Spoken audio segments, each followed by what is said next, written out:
Good morning. Thank you all for being here today. On behalf of Chief McSween, Chief Dembique, and the investigative teams who led Project South, I will be providing you with an overview of a lengthy and complex investigation that began in June of 2025. Over 7 months, this investigation identified and disrupted serious criminal activity in the Greater Toronto Area that posed a grave risk to our community safety. This includes a conspiracy to commit murder, shootings, extortion, robbery, drug trafficking, and firearms offences. This investigation also has uncovered serious allegations of criminal corruption among police officers. This includes 7 police officers employed by the Toronto Police Service and 1 retired member of the Toronto Police Service. It is alleged that these officers have demonstrated varying degrees of criminality and associations to criminal networks. The allegations of criminal corruption include bribery, obstruction of justice, drug trafficking, theft of personal property, breach of trust, and the unauthorized access and distribution of confidential information.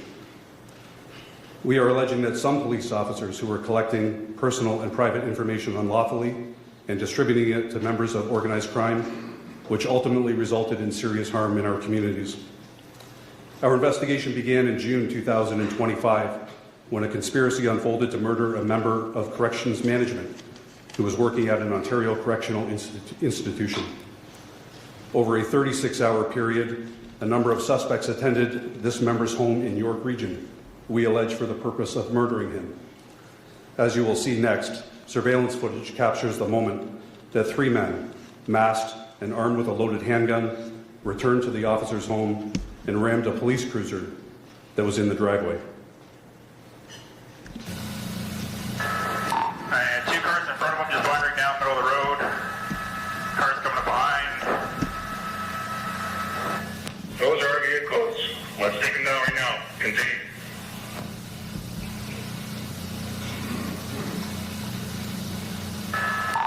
Over the grass into a car.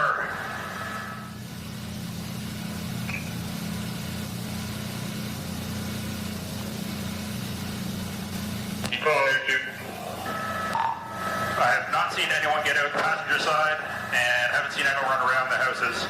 I have containment in the back. Keep doing what you guys do. I'm walked over some trees.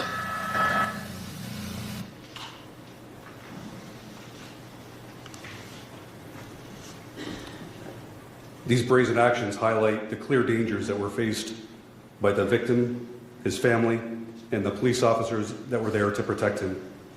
The 3 suspects who were arrested by police officers at the scene, as I mentioned, were in possession of a loaded handgun, and it is worth emphasizing that this was the 3rd time they had returned within 36 hours.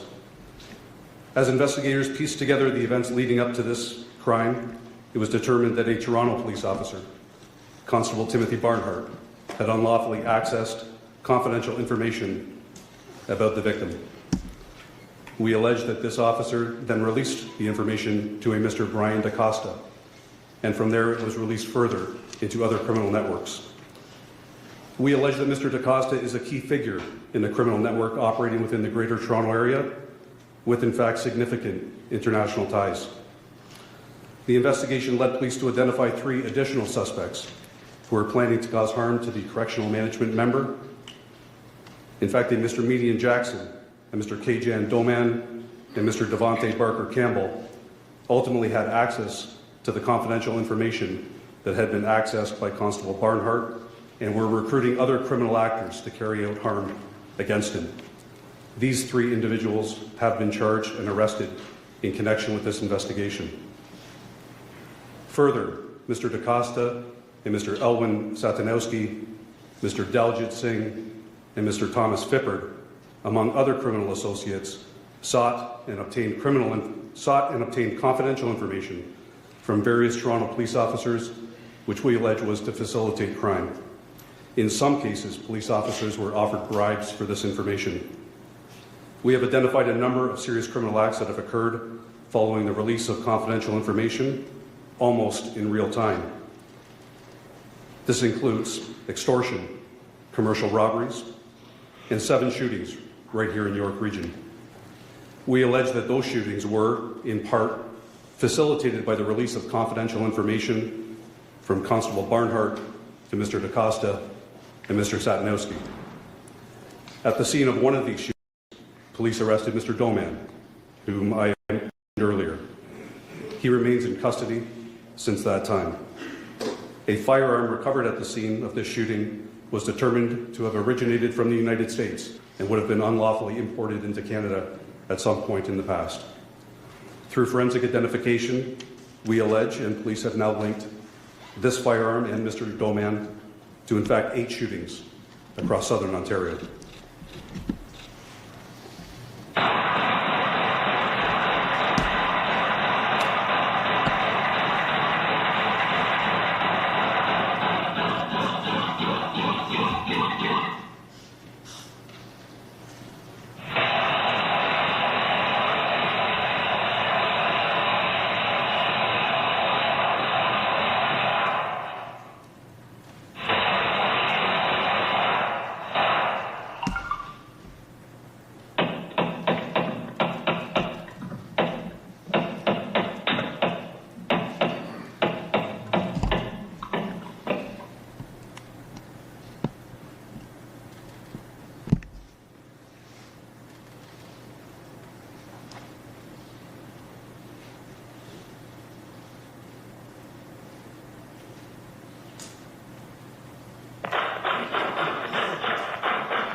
In addition to shootings, in one case, information accessed by Constable Barnhart made its way to Mr. Phippard, who we allege used the information in part to conduct an extortion plot.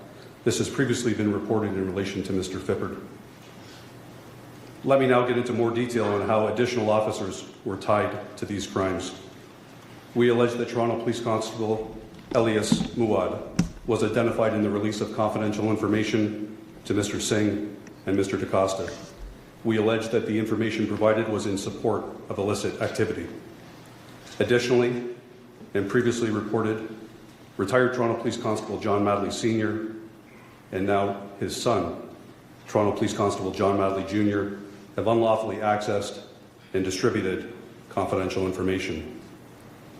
We allege that Mr. DaCosta was involved in a sophisticated drug trafficking operation, and we believe he was responsible for the exportation of cannabis and fentanyl, and with the network more broadly, and as we continue to investigate, the importation of cocaine and the local wholesale trafficking of cannabis, cocaine, and methamphetamine. When police officers arrested Mr. DaCosta on January the 23rd of this year, 2026, officers seized 169 pounds of cannabis and 1 pound of fentanyl, which we believe was destined outbound for a European location.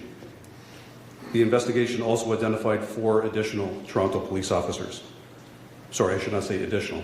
4 Toronto police officers, Constable Barnhart, Sergeant Robert Black, Constable Sergeant Betty, and Sergeant Carl Grillette.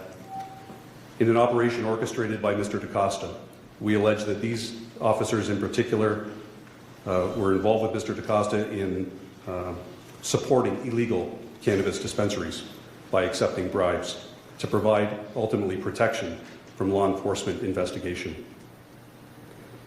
As you have seen so far, this case uncovered significant drug trafficking activity. Investigators have determined that some of the officers we identified also participated in drug trafficking. In particular, Constable Barnhart, Sergeant Black, and Constable Betty are all charged with various offences relating to the trafficking of cocaine. As the investigation continued to unfold, other criminal conduct was identified. In an incident previously reported in the media, Toronto Police Constable Mr. Derek McCormick was arrested for his participation in the theft of personal property from a police facility. We continue to actively investigate this matter and have recovered a substantial amount of property. This includes driver's licenses, health cards, passports, and other personal property. Other criminal actors outside the police service were also identified and arrested for the commercial trafficking of cocaine, methamphetamine, illicit cannabis, fentanyl, heroin, and oxycodone. And yet another illegal firearm was removed from the streets from a repeat offender who was already out on bail for drug trafficking. All individuals arrested and charged in relation to Project South have been provided to media in a package today. This is among the most complex and challenging investigations of my 28-year policing career.